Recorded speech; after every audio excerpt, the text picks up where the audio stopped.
Congratulations on the knockout win. What are your initial thoughts after a performance like that? Well, thank you. Geez, well, I mean, my thoughts coming in was, wow, I'm so grateful to get the opportunity for the UFC trusting. Like I said, every fighter on this card, I believe, is trusted by the UFC to put up a performance because people all over the world are flying in to watch this fight. This is one of those events where it's a Super Bowl event that happens every once in a while that you get a gem like this. So if you are on this card, you have to consider yourself lucky. And I made sure that I make it count. And I went out there and I had fun. Trevin Giles said he had the best jab. He didn't catch me that often, but he does have very fast hands. And, when I caught him, when I saw him fall, immediately, it's almost like a flashback for my debut. Every fight has a different felt absolutely amazing. And you had said at the media day that when your initial fight with Trevin fell out, you were hoping to rebook it because you liked this matchup. So after this fight, did everything play out like you had expected, or did Trevin catch you with anything that surprised you? Yeah, I think everything worked out exactly like it should have. Is my mic screen? Is it that? Okay, that makes more sense. I'm still, I stuck by it. Exactly what I thought would happen happened. He is a really good fighter. Yes, his hands crazy hand speed for a middleweight. Smaller build though. You have to. That's one thing I saw as soon as we got in the cage, and I knew that. And he has his foot works pretty well. He comes in, he comes out, and the fight worked out perfectly. He has that boxing style. I have a kickboxing style, and I believe if you can use 8 limbs, or at least 4 against 2, you're always going to win that fight. And good hands, but I had better all-around stand-up. I had better kicks. I had more combinations, and finally the kicks eventually set up my hands to made me look like the boxer. That straight right that put him down, was that a punch that you knew you could take advantage of in that fight, or you just see an opening in the moment and capitalize on it? Well, I mean, there was one or two things that was going to happen as far as the striking goes. He has a pretty high guard with his right hand when he throws that jab because he relies on that jab. So his right hand's always pretty up. So I threw a few hard left hooks, and like in my debut, I got a left hook knockout. It's pretty much one of my favorite punches. The left hook has a lot of power. So immediately in the fight, I have to wait for him to get a little bit more tired, get a little bit more sloppy before that left hook's going to land. But then I saw when he throws that right hand, that left jab, that stiff jab, he almost rides it. He rides it. A lot of people do that. They throw so hard, and that's why I caught the low kick as well, because he steps hard, throws that jab, and eventually I saw he started, when I backed up, he wanted to land elbows, he wanted to land knees, wanted to land when I got up against the cage, and I just saw that opportunity. A few times you'll see me go back against the cage, because I could see every time I backed up, he almost opened up and was looking for something big. I wasn't scared of the takedowns. I just knew I had to watch for some knees, watch for some elbows, and counter from that. And that's exactly how it played out. Eventually, I got up off the cage and I saw his hands were down. I just caught him straight. And one of the storylines coming into this entire card is the performance bonuses got jumped up to $75,000. You'd have to think you're on the short list for a bonus at this point. So if you do get that $75,000, do you have any plans for it? Absolutely. I mean, the last time I was sitting in Abu Dhabi and I got that first round knockout against Marcus Perez, who's never been finished. I've finished all my fights, so I got a first round knockout against him on a short notice debut, and I was certain when I got that knockout, it's his performance bonus time, and obviously Jacqueline Buckley with that instant knockout of the year. And then I'm like, well, great. He gets a bonus. I get a bonus. There's enough bonus for everybody. And then Corey Sandhagen comes with this spinning heel kick, and I was like, oh shit. And I just missed out on that. Well, I came out here tonight and said, well, listen, it's tough competition, but I want to get that bonus. And when they upped it to 75, I was like, well, great. I'm going to take you home even more. So, hopefully it was enough. There's a lot of great fights still to happen, and I did enough to get that bonus, and ultimately they know who decides who deserved that. I haven't watched the fight. I don't know how good the fight was. It felt pretty good. It felt high intensity. It felt great. That's why I wanted to fight Trevin. He's a game opponent, and I walked out and I finished a guy who's never been finished before the third round he's only been finished with submissions. I came out here. I'm dominantly a submission finisher, and I knocked this guy out. So if there's any props to be given, That's it. But like I said, there's a lot of fights still to happen. And finally, I'm sure you're going to get a bigger name for your next fight, back-to-back stoppage wins to kick off your UFC career. Are there any specific names you're eyeing, or when you would like to return? Well, to be honest, I'm still finding a home here in the UFC. It's my second fight. Trevin Giles already was a big name. He is a big name to fight on your second fight. I think he is top 25. I think he was ranked number 22. 3-fight win streak. Has wins over big opponents. So for me, I'm not rushing that. I'm on my first contract, so getting that big names on your first contract doesn't really make a lot of sense. So finding a home, getting that octagon time, we'll go home, sit and see who makes sense. I mean, to get another guy in this ranking where I'm at, I'm not sure where I think I'm in the top. I was top 30, and now I'm probably going to go up a little, and still fight around there, and then by 2022 when it starts, start climbing that top 20 ranks, but properly getting in the top 15 and start fighting ranked opponents. Dricus over here. First off, did I say it correctly? You said it perfectly, man. I'm so glad I could help people. I gotta ask you, you have a big platform. A lot of people are obviously watching tonight. How important was it to you to hey, I kind of need to let people know how to say it. It's getting a little much. Yeah, well, I mean, it's understandable. I mean, it's different cultures, different way of speaking. That's just the way it is. So, when I was fighting in Poland in the Eastern Bloc, they got a little bit better. They said Dricus, which is a lot closer than, well, to be honest, the American folk have been struggling to say my name. It's just because of the R. They don't really have the sounds in the vocabulary. So, I mean, it's just saying it correctly and teaching people how to say it. And, hopefully it becomes a name that really doesn't, it gets said often enough that it's not hard to say anymore. But yeah, definitely, like I said, Dana White has mentioned me twice in the didn't know now you know videos, and he butchered my name both times. So it was about time to tell people how to say my name. Were you able to see him on the way out the cage? I did not, but hopefully afterwards.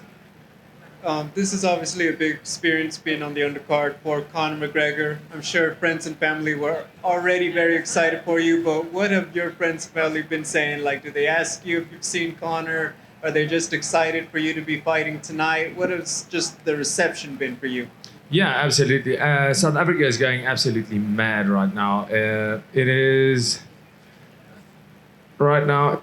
It's 3:15 in the morning. So it's 3 a.m. in South Africa, but I fought at 2 a.m. But the whole country is up. Everybody's watching. It's like I said, it's like our national rugby team. The Springboks are playing a World Cup final. The whole country, the support was amazing, and especially being on a Conor card. Now that's a big me and for my country, especially being from South Africa, not being very known in the fighting in the UFC, not having a lot of UFC fighters in the history and right now. And getting that second victory is absolutely massive for me and for my country, making my country proud. South Africa is going through a lot at the moment and has been. So for me, positivity in the country, just getting people excited, getting people motivated, inspiring a whole nation, and the unity. There's a lot of like I said, hardships in South Africa, and to see a country unite that has been divided by so many things, to unite a country like that. It's absolutely incredible for me. The whole country comes together when I fight. This fight, I can't believe the amount of support from all over. No, there was no people divided in this fight. Everybody was just rooting for me to win. And fighting on a Conor card, obviously a massive deal. Now I won the prelims. I told them, I got my short notice fight on the main card. I delivered with the first round knockout. They gave me this big card. They gave me a prelim fight. Obviously, very happy to be on a prelim on for the Conor Poirier trilogy. But I'm not a prelim fighter. I haven't been for a very long. I defended belts for 5 years, fought for belts only. I had 3 world titles outside of the UFC. And hopefully now the lesson is learned. I am a main card fighter and I want to be on the main card. Forgive me if this is naive in terms of geography, but when they talk about, Ngannou, Adesanya, Usman bringing a UFC Africa type of card, Is that something you feel like you'd want to be a part of? I know it's a big place, but are you excited if they bring it? Are you excited to fight in a UFC event on the continent? You know, if they bring the UFC to Africa, there's only one place they're going to bring it, and that is South Africa. I can guarantee it. Cape Town, Pretoria, that's one of the places they're going to bring the UFC. That's the only place, I believe. And if they're going to bring the UFC there, I promise you I'll be a bigger star than all those names you just mentioned.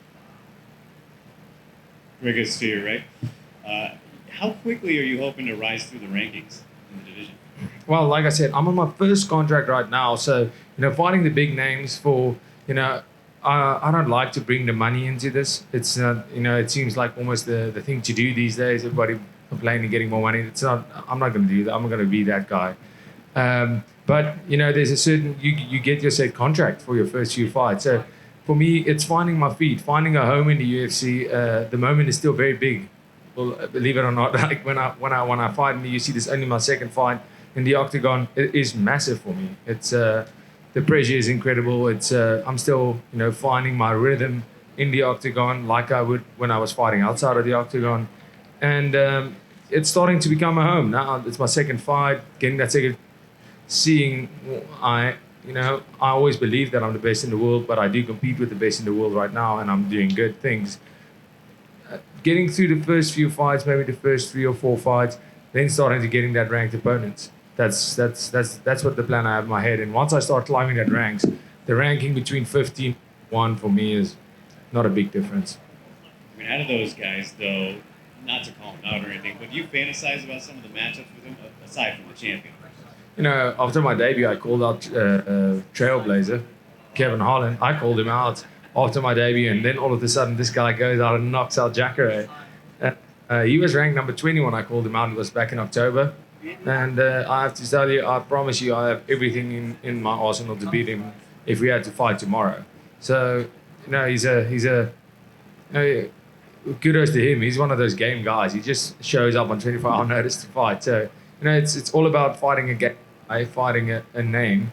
And right now, he has a name. And, he's in with the Sharks right now. He's in the top 10, and I think it's a dangerous place for him. So, I mean, if I want a quick way into the top 10, he's my way. But, that's just the way I see it in terms of that was a guy I was looking to fight, and I saw myself beating. Good stepping stone for me, and all of a sudden, he's knocking out Jacare. So, that just shows you that's the quality of the fighters in the UFC. A number 20 ranked guy can become a champion in one fight. That is 100% possible on any given night. Congratulations. Thank you so much. Sounds like you want to bring a lot of awareness to issues and things going on in South Africa. But with wanting to try to climb the ranks, a lot of fighters we've seen from other countries have migrated to the U.S. or migrated to some place where they can get more fights. Do you feel that it's going to be tough to try to keep rising the ranks, fighting only once, maybe twice a year? And is that something that you maybe have considered relocating so you could get more fights to possibly rise up the ranks quicker? No, I mean, if getting fights is not a problem if you perform every time. That's really not the case. It's definitely not a problem to get the fights. Now, if you perform, you get fights. That's the way it works. And relocate US, my team got me here. My team is the team that I've been with, the same team always. And I do go and train abroad. I train with a lot of other teams. I travel the world. I'll go for a few weeks there, go here to pick up knowledge. But at the end of the day, the team I'm with is a team that able to me. They brought me 3 titles. They got me into the UFC with 2 spectacular finishes.